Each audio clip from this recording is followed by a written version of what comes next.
राज्य सरकारने जिल्हा परिषद पंचायत समिती अधिनियम 1961 मध्ये बदल करून एक नुकताच अध्यादेश काल काढलेला आहे।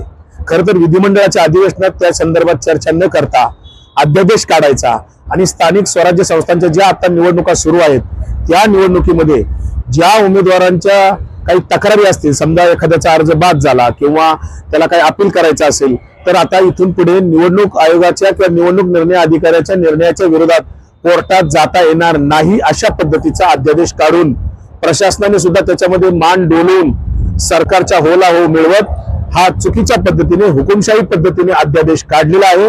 हा महाराष्ट्रातल्या तमाम स्थानिक स्वराज्य संस्थांच्या निवडणुकीतील जे जे कोणी उमेदवार असतील, ज्यांना काही निवडणूक निर्णय अधिकारीचे निर्णय पसंत नसतील, त्याला जर कोर्टात जायचं असेल तर त्याला आता कोर्टात जाता येणार नाही।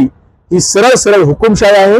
या राज्य सरकारचा, महायुतीच्या सर्व घटक पक्षांचा हुकुमशाही प्रवृत्तीचा मी निषेध करतो।